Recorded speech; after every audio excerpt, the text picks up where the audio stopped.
Hey, it's Brock here with Rock Hill Farms, and today we're going to dig a borrow pit. I'll talk more about the purpose of this as the video goes along, but mainly it's swapping this dirt, which is fill and junk, and trying to replace it with higher quality dirt. So I've got the tractor out here with the backhoe on to do a soil sample, see what the soil is like in this area. Then I'll probably do a lot of the digging with the skid loader. So let's jump on a machine and get started.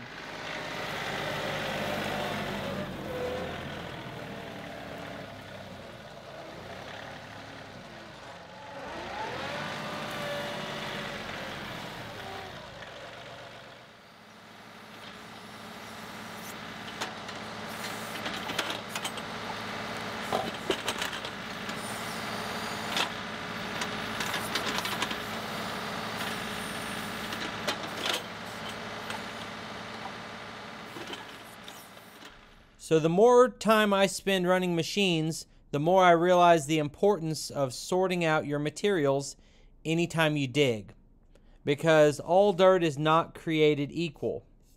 We've got sod and topsoil. Then on a lot of my property you have rocky soil that isn't good for much of anything but fill.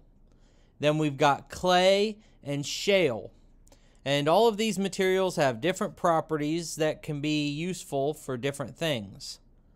And the pile of dirt that I was standing in front of during the intro was a mix of a little bit of everything, because as I was excavating around the Quonset hut, I didn't do a good job of sorting it. So I started that first pilot hole hoping that that would be a spot that had good clean topsoil with clay underneath. And I want to verify that before I do much digging. But with the first scoop, I could hear the teeth on the backhoe scraping rock and knew that spot wasn't going to work. So now I've moved about 50 foot down the hill and giving it another try. Okay, so I've dug a couple feet deep here. Didn't see one rock. Now what I've got here, topsoil. It's all really dry. Then now I'm down to clay. As dry as that is, I can take loose clay and clump it. Now this is kind of the in-between. It's kind of half topsoil, half clay. And I'm pretty sure if I just keep going down, I'll have really good clay underneath this. Hi. What are we out here doing today? We're gonna do digging today with the backhoe, and we're gonna dig that hole right here to fix, what is it? A borrow pit. Borrow pit.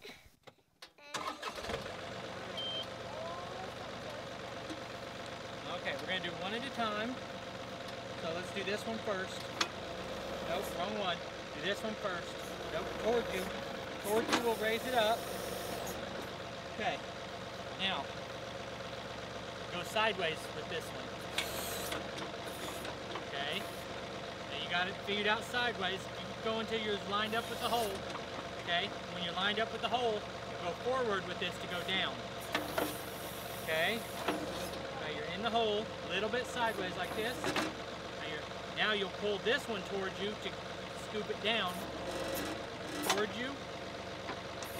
And then this one towards you to go down. Nope. Sorry, that way, yep. Now this one towards you. Now go sideways with this one to curl the bucket and get a scoop of dirt. Okay, now keep going. There you go. Now stop with that one. Go up with that one. Now go sideways with that one. Okay. Now this one, forward, we'll let it down. Okay, now sideways, we'll let the dirt out. Good job.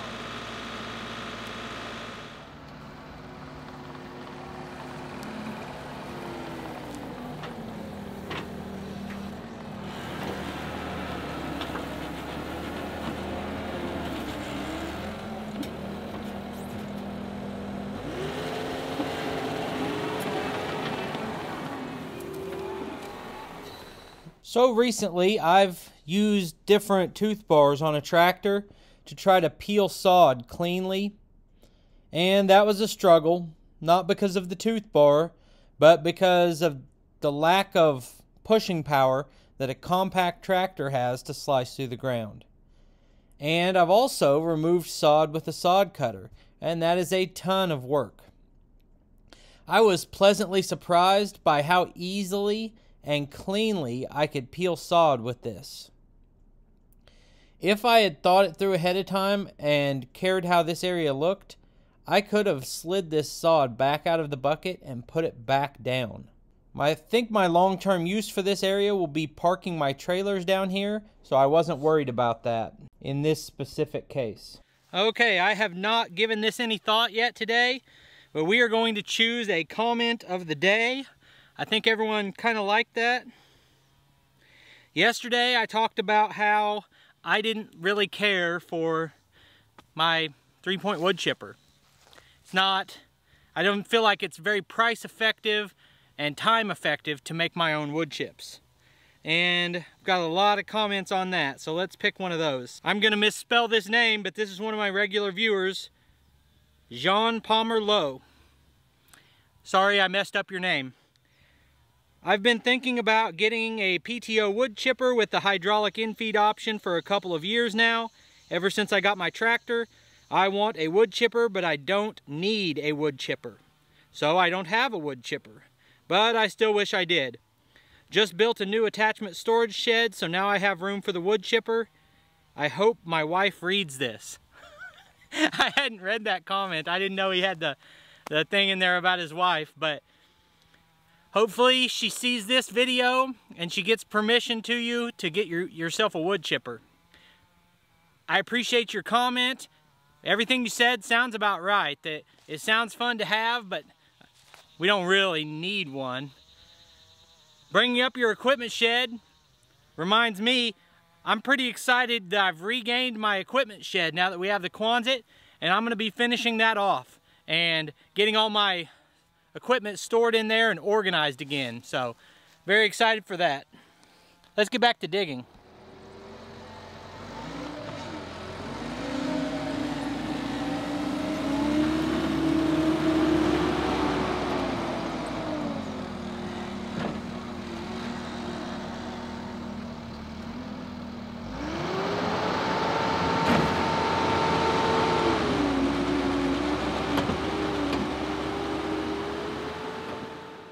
Right here you'll see a moment of indecision as I try to pick a spot to pile this dirt that's going to be easily accessible later and quick to get to right now, because it's not very productive to move a pile of dirt a second time later.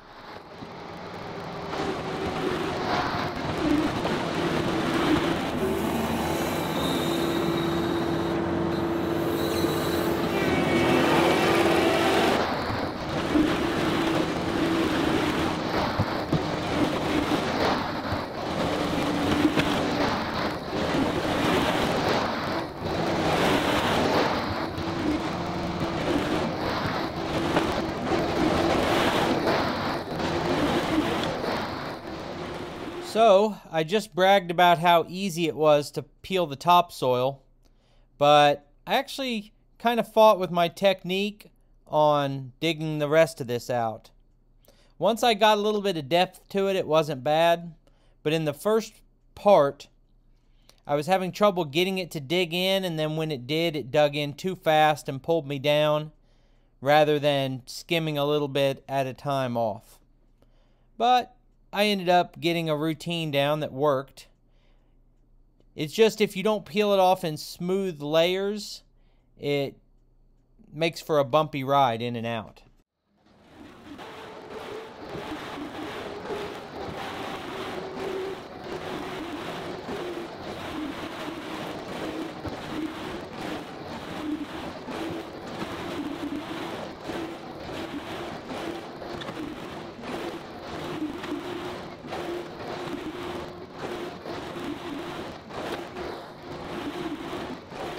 I really think a borrow pit system could be a big part of my future plans for how I'm going to get stuff done around here.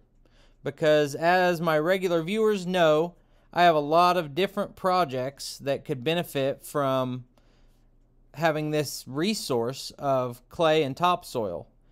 And besides my own property, I also do work for other people, and it can be pretty expensive to buy these materials. So sourcing them yourself is great. Not to mention, I keep accumulating a lot of fill material that's full of rock, and I need a place to get rid of that at. So I'm going to call this a test of the whole idea of using a borrow pit here. And halfway through, it seems like a huge success. That's a lot of clay. Now, if I wanted to buy clay, what would I pay to have that much clay delivered? It's a free resource, right? Then over here, I've got a pile about half that size of topsoil. Then I've got my pile of sod. Now, we'll go to phase 2, which is getting rid of this fill and packing it back in. See if we can turn this into a usable area again. It's like a 28, 30 feet wide, about 3.5 foot deep. It's a lot of dirt.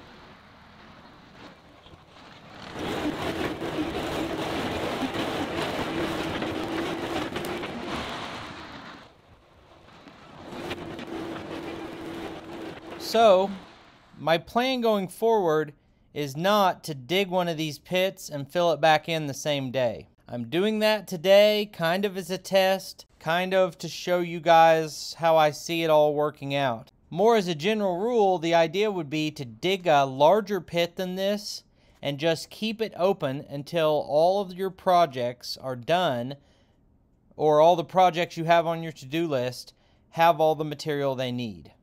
Doing this today is also fueled by a sense of urgency that I really want that pile of fill gone. The problem with that fill is it's got some really large rocks in it. And I wanted to track all this in as I go so that it doesn't sink in later. Well, it's hard to track in material when it's got so many big rocks in it. I mean, it worked out, but it just kind of beats you up a little more than I'd like, and might be a little bit rough on the undercarriage of the skid loader. The pile I'm trying to get rid of is a mix of all different types of materials. And I started off choosing areas of it that had more larger rock, and then towards the end I didn't want that rock, so I started getting more of the cleaner dirt.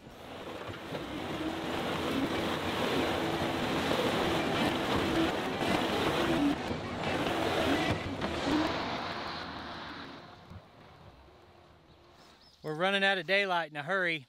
I've got, I don't know, that's probably 6 or 8 inches below grade still. I've got all this sod. The math would say the sod is not enough to fill that in. But I'm thinking I'm going to go ahead and push the sod in there and see how close it gets. It's going to be lumpy and fluffy with that sod.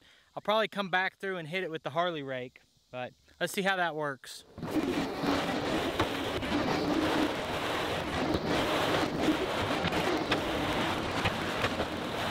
I really should have put a little bit more material in before pushing in this sod, because it was still going to be sunk below the surrounding ground level, and I didn't want that, so I ended up using some of the clean topsoil I just harvested. Alright, well, something happened with my camera. Shut off for no reason. It had a good battery in it. It should have ran through that whole thing. Anyway, well, I thought I was recording. I brought the Harley rake out here and raked all of this. I don't think it'll sink in too much because I packed it so much as I was going.